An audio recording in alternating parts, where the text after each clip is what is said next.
Ezzel a megállapodással megteremtettük a föltételét, hogy fönnmaradjon és erősödjön az orosz-magyar energetikai együttműködés.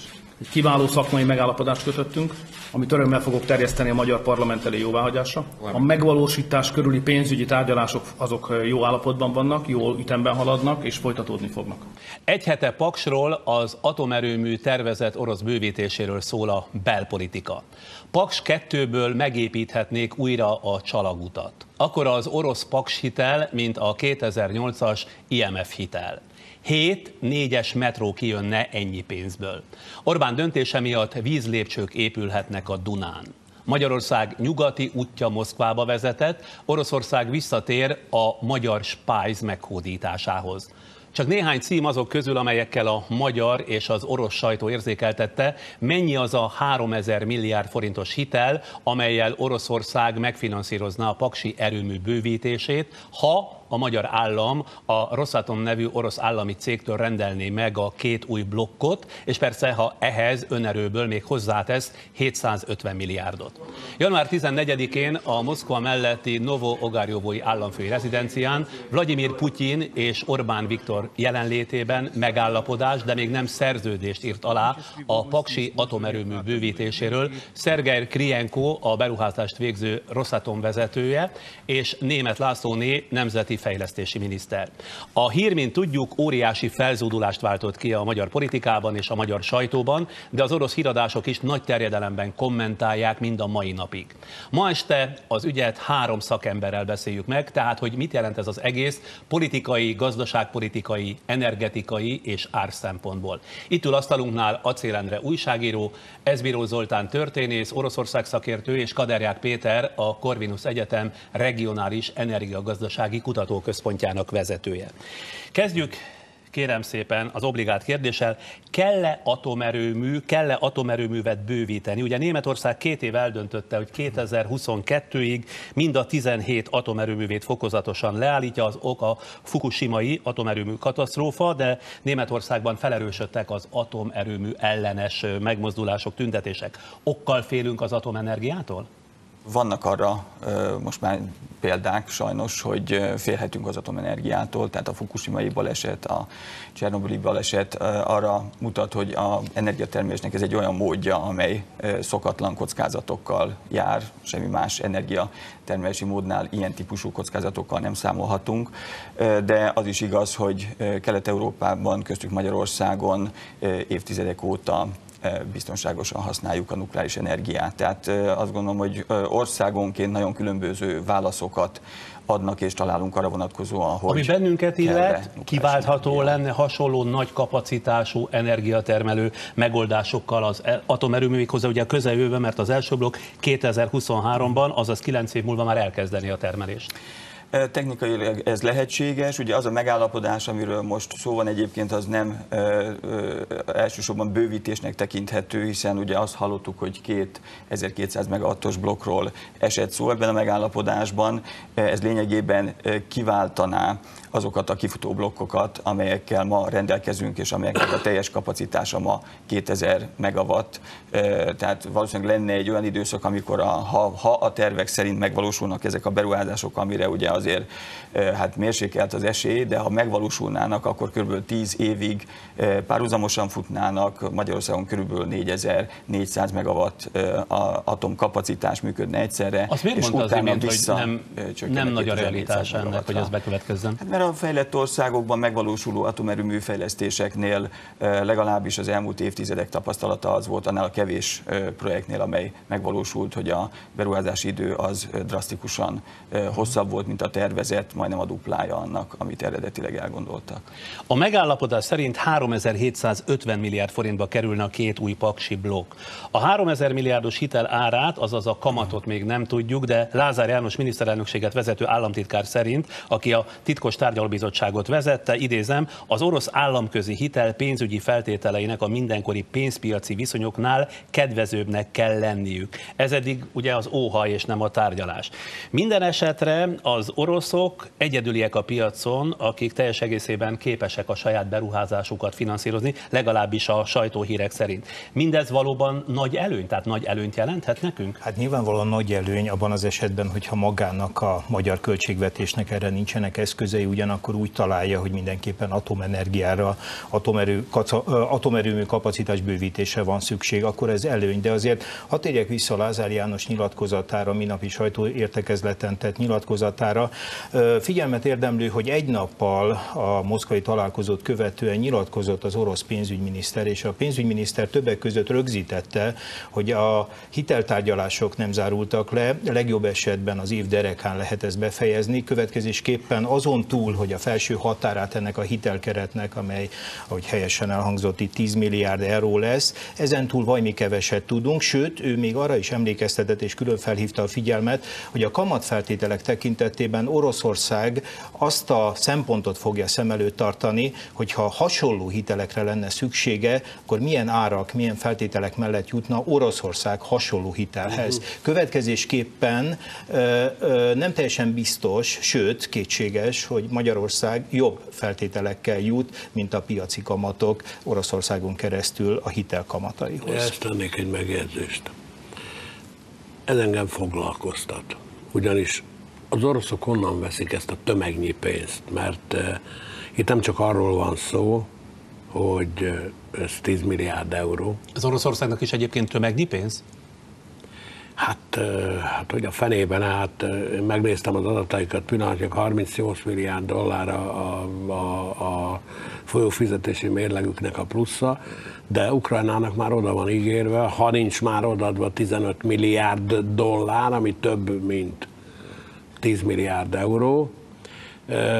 Tehát ez nekem azért okoz főfájást, elnézést, el kell egy mosolyt folytanom magamban, ugyanis az oroszok átkozottul drágán tudnak a pénzpiacon fölvenni pénzt, megmondom mennyi, 8% fölött, miközben mi már 5,5%-nál vagyunk. A kettő között van egy lyuk. Azt mivel tömik be? Tehát én ezt nem értem, ezt nem tudom, de hogyha nagyon erős politikai érdek fűződik hozzá, akkor talán még meg is éri nekik. Orosz gazdaság az 2012-től lassul. Tehát az orosz gazdaság jelenlegi állapotában 2013-ban valószínűleg 1,3-1,4%-os lesz a növekedés. Hol vannak már a 7-8%-os évi ütemű teljesítményei a 2000 és 2008 első fele közti időszakban, és a következő évre mind a rövidtávú, mind a középtávú kilátások meglehetősen rosszak. Következésképpen egyáltalán nem evidens, hogy ezt a pénzt honnan fogja előteremteni, de a kulcs valóban az, ha van politikai akarat, valóban oda akarja kapcsolni Magyarországot Oroszország magához, akkor ezt a 10 milliárdot minden további nélkül Hát Ukrajnát kivásárolták. Ukrajnát effektíve kivásárolták azért, hogy Ukrajna ne csatlakozzék, ne társuljon az Európai Unióval, ezért fizettek nekik 15 milliárdot egyfelől, másfelől pedig, ami nyilván a beszélgetésünkben föl fog jönni, a gázárat elképesztő módon 33%-kal csökkentették, 400 körüli, valami 380-400 körüli, 266. Tehát már így is túl sok, amit benyeltek. Mit akart mondani, bocsánat? Igen, csak hogy ne felejtsük el, hogy azért ez egy olyan hitel, ami orosz gazdasági teljesítményt finanszírozna. Tehát az Oroszországnak nem csak politikai szempontból, de azért gazdasági szempontból is ez egy jó üzlet, hiszen az a pénz, amit ő kölcsön ad, azon nem csak a kamatot keresi meg, hanem azokat a munkahelyeket is, amelyeket aztán otthon megőriz, vagy továbbfejleszt pont annak révén, hogy a technológiáját értékesíti. Tehát Oroszországnak ez egy jó üzlet lehet. A másik ilyen anyagi jellegű kérdés az áramár szempontjából, hogy mekkora vagy milyen gigaberuházásnak számít ez. Tehát arra vagyok kíváncsi, hogy valóban nagyon megdrágítja-e a hatalmas beruházás az áramot, hiszen ugye az óriási hitelt vissza kell fizetni, még ha csak 2023 után is, és mi volna más a fedezet rá, mint a megtermelt áram ára, gondolom én. Ma a villamosenergia piaci ára Európában olyan 55-60 euró körül van, arra lehet számítani, hogy körülbelül ezen a 110, akár 120 euró per megawattórás áramár mellett tudna üzleti alapon megtérülő lenni a projekt, azaz az árambevételekből ezen ár mellett tudná visszafizetni a projekt a hiteleit. Magas, hát az nagyon magas. Hát ez hogyan lesz akkor, tehát mi erre akkor a kormány, vagy mi lehet erre a kormány elképzelése? Az egyik kérdés az, hogy mennyire magas, a másik, hogy volna rá vevő, vagy nem volna rá vevő. Előbb-utóbb elszaladunk a németekig, nem? Ilyen költség mellett ugye vagy az történik, hogy abban bízik valaki, ha bár ugye ebben most a jelenlegi előrejelzések szerint elég nehéz bízni, hogy a piaci árak ilyen szintre emelkednek. Ha nem emelkednek ilyen szintre, akkor mindenképpen valamilyen vagy az áramfogyasztók által fizetendő díjat, vagy pedig valamilyen támogatást kell egy ilyen projekt mögé tenni. A piaci árak csak akkor tudnak emelkedni, hogy az energia iránti igény emelkedik, és ez föltételez egy jelentős gazdasági növekedést. Egy komoly gazdasági növekedést, tehát mondjuk egy egész európai konjunktúra viszonyai között elképzelhető az is, hogy a kereslet az energia iránt ugrásszerűen megnő, tehát még annak a magasabb árnak is, amit ugye mi számolunk ezzel a paksi bővítéssel, még annak is lesz helye, tehát lesz rá vevő. De hát nem, ez egyelőre igen kétséges. De ki az? De ki az a vevő? Nálunk mindenki a németekről beszél, hogy németek leállítják a reaktoraikat, ezzel kezdtek tulajdonképpen, és majd tőlünk, de én azt hiszem, hogy Kaderják Péter azt fogja mondani, hogy erre gondolni ugyan lehet, de ezt alátámasztani semmivel sem lehet. Egyébként azt miért hangsúlyozzák, hogy ez nem piaci, hanem államközi szerződés? Mi a különbség a kettő között? Mi az, hogy nem piaci jellegűek a megállapodások? Én egy dolgot tudok mondani, az összes orosz beruházás mögött állami garancia van. Egy rendes projekt, ha piaci alapú és bedől, akkor a tulajdonosok viszik a kockázatát és az egész dolognak a veszteségét.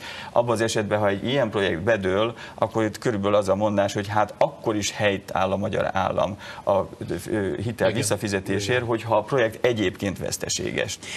Na most akkor a Portfolio.hu bloggere föltette a kérdést, hogy vajon miért velünk kezden el jótékonykodni Putyin. Én ezt az aspektust felajánlanám, hiszen itt már azért kiderült, hogy árdolgában, hogy mondjam, az oroszok, vagy hitelezés dolgában az oroszok mindenképpen valamiféle támogatásra, valamiféle kölcsönre szorulnak. Miért nem a nyugati konkurenseket mondjuk próbálja meg kitúrni a nyugati üzletekbe Putyin azzal, hogy a piacinál mondjuk alacsonyabb áron kínál finanszírozást, esetleg az épülő angol atomerőműnél, vagy valahol másút?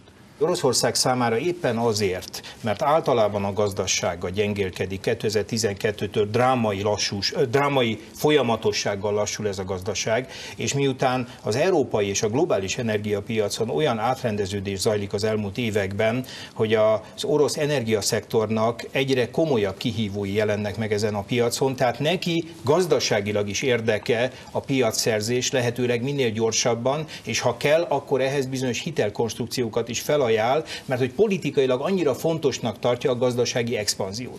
Ezen túl lehetnek politikai megfontolása is ennek a mondjuk, hogy ajánlatnak, és ezek a politikai megfontolások pedig arra utalnak, hogy az Európai Unión belül pozíciókat szerezni. Nem kell ehhez egyébként nagyon sok mindent elképzelni. Lehetnek olyan helyzetek, amikor egy-egy szószóló, egy-egy baráti szó, az nem jön rosszul, egy-egy megosztó szereplő, akár még ez is értékes. Miért kéne pozíciókat szerezni, mikor Nyugat-Európa földgáz szükségletének a 20%-át a Gazprom elégíti ki? Amikor az ebből származó jövedelem, az összes állami jövedelem 40%-át teszi ki. Az oroszok ott vannak. Ott vannak, csak hogy ott tudnak-e maradni majd 5 év múlva, 10 év múlva. A kérdés az, hogy perspektívájában ezt a pozíciót tartja-e. Ha végignézzük az elmúlt 2013-ban a Gazprom több gázt adott el, mint bármikor a korábbi években. Tehát ez igaz, de tiszteletteljes ellenvélemény. Ez teljesen így van, de hogyha a 80-as évektől nézzük folyamatosan a részesedését, kilép, akkor lehet látni, hogy egy folyamatos részesedésbeli visszaszorulás történik. Tehát ilyen értelemben a tendenciák Moszkva számára egyáltalán nem kedvezőek, és amikor 2007-8-ban is éles viták alakultak ki a két versengő vezeték körül, akkor is lehetett látni, hogy Oroszországnak kapaszkodni kell az európai pozíció körzésében. Úgyhogy ezt a szempontot nyilván ők tökéletesen mérlegelik. És akkor hadd fordítsak megint egyet, és miért éri meg nekünk? Tehát ugye erre két magyarázat van, az egyik a hivatalos, hogy ezáltal csökken a gáz- és olajfüggőségünk, tehát az Orbán által sokat emlegetett magyar gazdasági szabadság teljesedik ki általa. Önök ezt hogy látják? Acél Endre. Már hogy a mi szabadságunk ezáltal kiteljesedik, ugyan már? Hát ennyi a kommentárom hozzá. Nem értem, de fogalmilag nem értem az összefüggést a két dolog között, mert ugye, hogyha azt a könyvtárnyi orosz sajtót az ember, főként a kormánybarátot végigolvassa, akkor, hogy mondjam, az örömködésnek se eleje, se vége. Benn vagyunk a Spice-ba, ezt egyébként ugye a Regnum föl is idéztem, ilyen okos az orosz hírportál, tudott emlékezni a Tizedes és a többiekre, hogy benn vagyunk a Spice-ba, és aztán végigvonulta ugye a magyar sajtón is, vagy annak egy részén.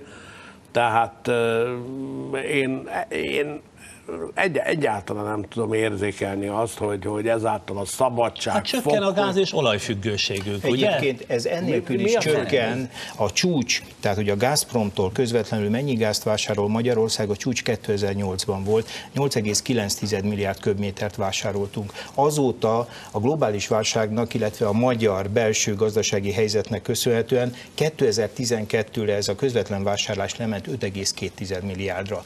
40%-kal kevesebbet vásárolunk gázból, tehát függetlenül ezektől a szándékoktól ez a gazdasági folyamatok következtében részben már végbe ment. Tudod, hogy akkor nem a Gazprom legvidámabb barakja leszünk, hanem a Rosatomnak a legvidámabb.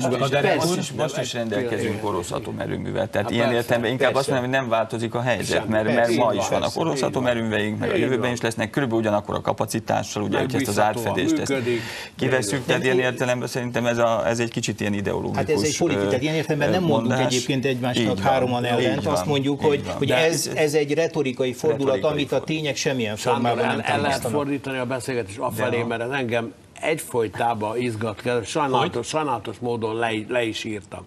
Mert ugye, hogy ehhez az alapmegállapodáshoz, aminek a neve Paks, mit tapadhat még, és miért mondták azt mind a két részről, úgy gondolom, hogy Putyin is, Orbán is, hogy a gázár nem került szóba.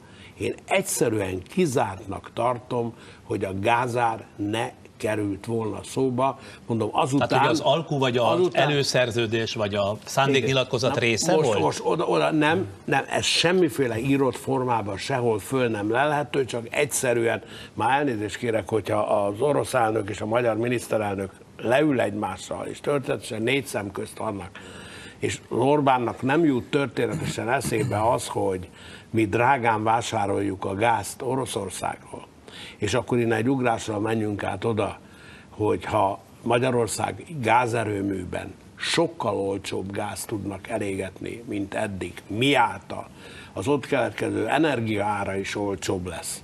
Nagyon érdekes helyzet áll elő. De ez csak a te formál logikád, ugye? Abszolút, ezek hipotézisek. Hipotézisek, de erős hipotézisek, tehát meg tudom erősíteni, hogy én is kizártnak tartom, tehát hogy ne került volna szóba, már csak azért is, mert az a hosszú távú szerződés, amelynek keretében Magyarország kapja a földgáz, az 2015-ben lejár.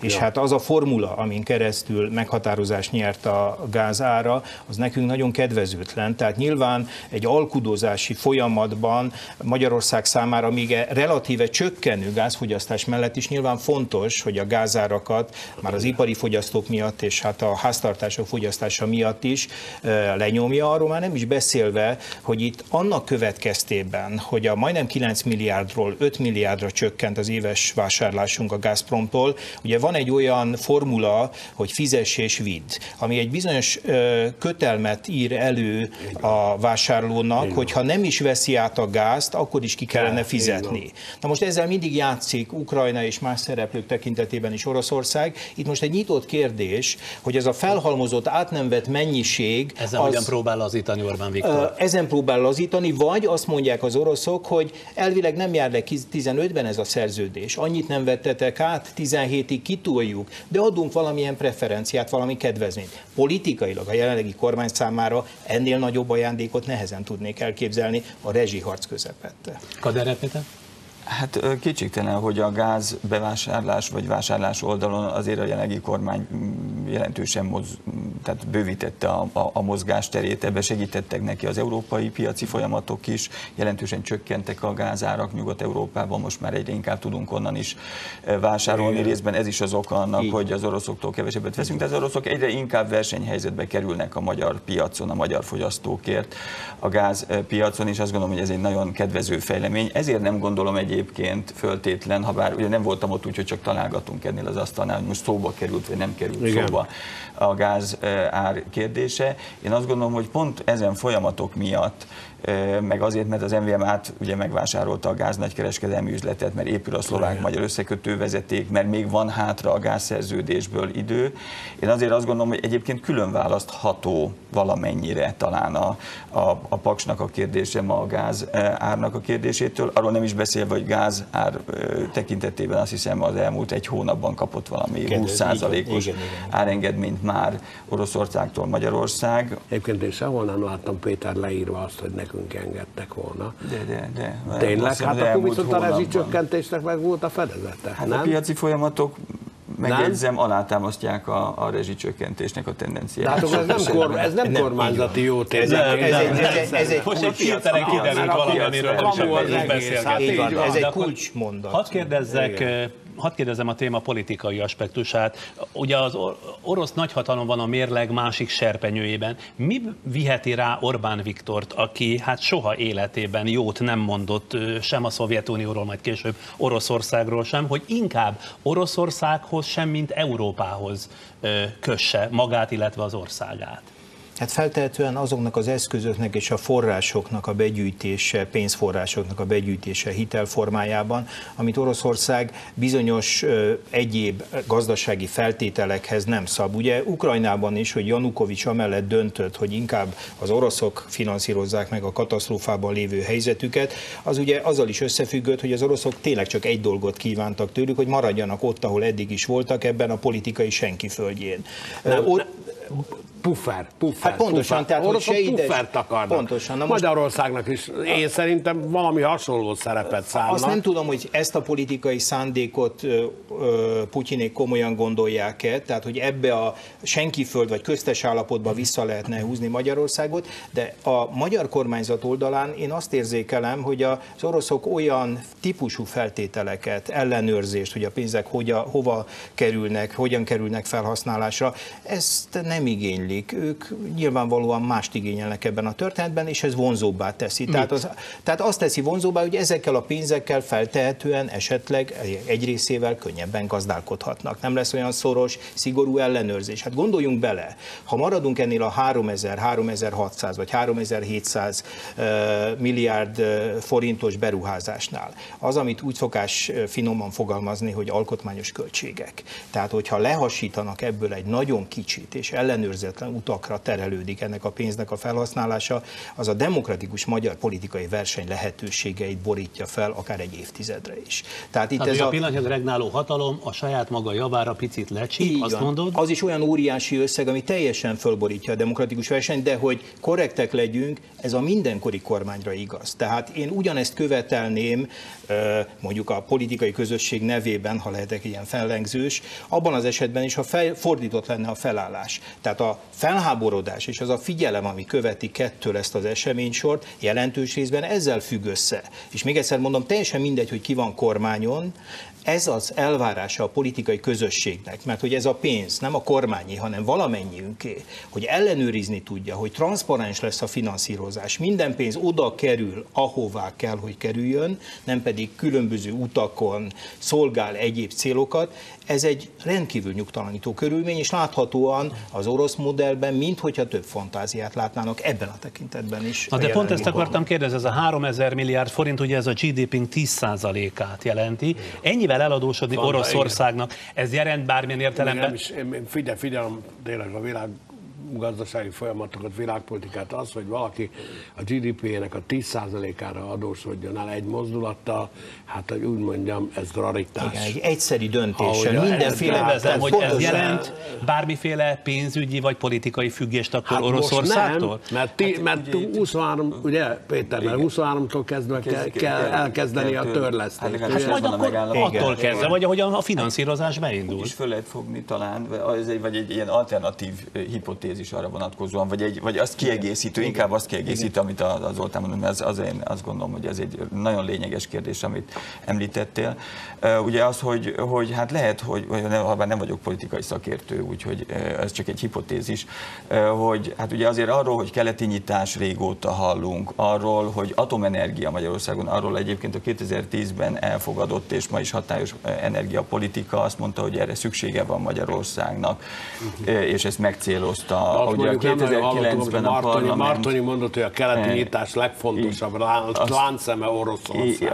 Azt nem hallottuk, így van, de hát érezheti úgy a miniszterelnök, hogy ő most egy olyan horderejű üzletet kötött a Putyinnal, amit egyébként nagy európai vezetők, ugye erre büszkék szoktak lenni. Hát a Schröder nagy üzletet kötött az északi áramlattal kapcsolatban Putyinnal, kétoldalút, úgy, hogy az EU ellenezte. Berlusconi nagy üzletet kötött Putyinnal, úgy, hogy az EU ellenezte a déli áramlatra. A franciák nagy üzleteket kötnek, és mit kapnak cserébe? Termelési, kutatási lehetőségeket Oroszországban. Hát lehet, hogy ebben bízik most a miniszterelnök, hogy ő is egy ekkora üzletet kötött most. De ha már Brüsszelt, illetve Európát emlegettük, Lázár János államtitkár szerint az erőmű bővítés technológiai, gazdasági konstrukcióját a magyar kormány megküldte Brüsszelnek, amely nem emelt ellene vétót. Brüsszelből nem ezt erősítették meg szó szerint, hogy a magyar előterjesztés pusztán arról szólt, mondták, hogy Magyarország továbbra is békés célokra fogja használni az atomenergiát. Önök szerint mi fog kiderülni? Ki mond igazat? Lázár vagy Brüsszel? Én nem érzem az Európai Bizottságot abban a helyzetben, hogyha egy olyan, hát hogy mondjam, lobbyerő, most nagyon finoman fogalmazok, mint amit a német kormány jelent, Angela Merkel személyesen, hogy ennek olyan sokáig ellen tudnak állni. Vétózni itt csak ő tud egyedül. Mármint, hogy Merkel. Én cinikus vagyok ebben, de azt mondom, hogy... De Magyarország figyelmen kívül hagyta a versenyszabályokat, hiszen nem a Rosatom a világ egyetlen atomerőmű építő cége. Lett volna ugye Paks bővítésére más jelentkező. Német cégről nem tudok, Aréva az egyetlen. Felsman Balázs tegnap azt mondta, mint energetikai szakember volt, szakállamtitkár, hogy ha az atomerőmű bővítés tényleg úgy valósul meg, ahogy a kormánypolitikusok fölvázolták, Brüsszel szinte bizonyosan indít tiltott állami támogatási vizsgálatot hazánk ellen.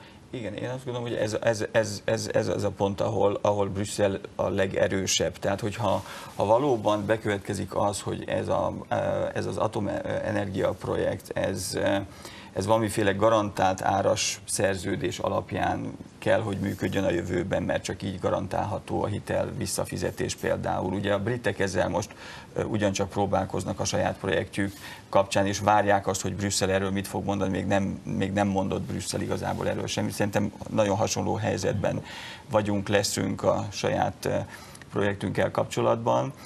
Én egyébként azt gondolnám, hogy itt tényleg nehéz lesz a magyar kormány dolga. Tehát azt megmutatni, hogy ez a projekt hogyan nem fog mondjuk ilyen illegális állami támogatást kapni,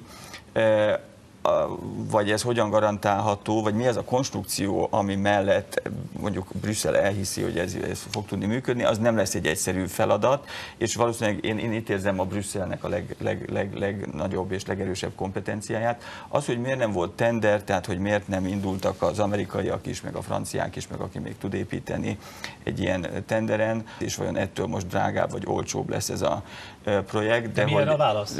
Hát nem tudom a választ. Az ember azt azt gondolná, hogy... Hát az, hogy olyan pénzügyi feltételeket, mint a Rosszatom nem tudtak felajánlani. De kisebb próbáltuk. De kisebb, én ugye elvileg azért hiszek abban, hogy egy ilyen helyzetben, meg különbözően, ugye azért nincs olyan jó bőrben a nukleáris ipar sem Fukushima után, tehát azért ilyen árengedmények, jó finanszírozási konstrukciók előfordulhatnának. Tehát én úgy főszabály szerint azt gondolnám, hogy a tendereztetés azért az illene. Igen. Egy ilyen gigantikus projekt kapcsán. Mi van akkor, hogyha az IMF-hez elszaladunk megint, amit kipateroltuk, és a magyar az egész magyar energiagazdálkodás megújításához kérünk egy IMF hitelt, például okáért. Kizárt. Hát persze, hogy kizárt, ezt én is tudom, hogy csak provokálok, de annyifajta variációban hallottuk azt és annak az ellenkezőit, ez a sokat idézett Orbáni mondat, amit mostanában televíziók múlt kedd óta játszanak 2008. február 28-án a Losoncon elmondott beszédéből. Ja. Történik valami, ami Magyarországon, ami mindannyiunk számára figyelmeztető lecke. Anélkül, hogy külpolitikai kalandokba bocsátkoznék, szeretném önöket tájékoztatni arról, hogy Magyarországon éppen puccs van. A magyar kormány puccsot hajt végre a magyar parlament ellen. A magyar kormány puccsot hajt végre a saját népe ellen. 10 évre titkosított, hosszú távra szóló szerződést köt Oroszországgal, a 21. századot és a magyar nép, a teljes kárpát-medencei magyar nép életét döntően meghatározó kérdésben, az energia kérdésében. Úgyhogy arról mi semmit nem tudunk. Ez figyelmeztet bennünket arra, hogy miközben itt a gyakorlati együttműködés kérdéseinek feszegetésével töltjük majd az időnket, van még teendő a rendszerváltás korából, az előző rendszerből itt maradt romok eltakarítása, kártékony, rossz politikai reflexek és mentalitások eltakarítása. Úgy gondolom, hogy nem csak önöknél, hanem bizony nálunk Magyarországon is még emberpróbáló feladatokat ad nekünk. Szóval? Hát ez az, amire próbáltam utalni, hogy ha az alkotmányos puccs volt, ami 1/16-ába kerül a Paksnak, amiben csak a 3000 milliárdból indulunk ki, akkor ez vajon mi egy ilyen megvalósítás ez mellett? A kérdés. Hát ez a kérdés, ráadásul ugye a gázvezeték megépítésének a következményei messze nem olyan szétágazóak és szertefutóak, mint amilyen összetett és nagyon bonyolult ügy egy atomenergia bővítés, úgyhogy ilyen tekintetben nagyon beszédes ez a 2008. február végi megnyilatkozás. De jó, hát ezt primér politikai szándékok vezérelték, hogy üssön egyet a Gyurcsány kormányon. Az ember emlékezett, hogy mondjam, ha nem is végtelen, de azért véges. Nem, erre még tudunk ami végtelen, az az emberi amnézia, édesem, az nem az emberi emlékezet. Jó, de hát azért itt van, nem volt olyan régen 2008. Nem, de hát ezt egyébként az oroszok is kéjjel idézik, hogy mi minden rosszat mondott az Orbán a korábbi években, majd ha ma megnézed a Pravda.ru névre hallgató internetes portált, vagy megnézed az Oroszország hangja, ami ráadásul még magyarul is megszólal, állami rádióállomást, Orbán Viktort úgy mutatják be, nagyon rövid leszek, mint egy olyan ember, aki egy pragmatikus politikus, fölül tud emelkedni az előítéleteken. Nem a saját előítéletein. A saját előítéletein. Az előítéleteken. Ezt olvastam 2 helyen. Én csak idézek. Magyarán, hát hogy hirtelen beütött nála az orosz barátság, ugye előbb mondta Martonyi János külügyminiszter, a keleti nyitás legfontosabb láncszeme Oroszország.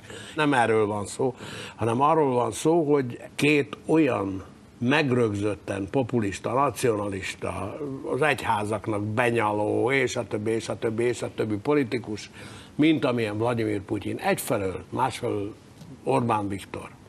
Mind a kettő az állam minden hatóságában hisz. Azok nagyon jó egymásra találtak a paksi megállapodásban. Ez a politikai környezete lenne ennek a tulajdonképpen megállapodásnak. Ha akarod, elhiszed, ha akarod, nem mindes nagyon szórakoztató volt. Köszönöm szépen. Fogunk még erről beszélni, attól tartok. Ma este teljes terjedelemben a paksi atomerőmű tervezett orosz bővítéséről beszélgettünk, arról, hogy mivel járna ez politikai, gazdaságpolitikai, energetikai és árszempontból. Szakértőink voltak Acél Endre újságíró, Eszbíró Zoltán történész és Kaderják Péter, a Corvinus Egyetem regionális energiagazdasági kutatóközpontjának vezetője.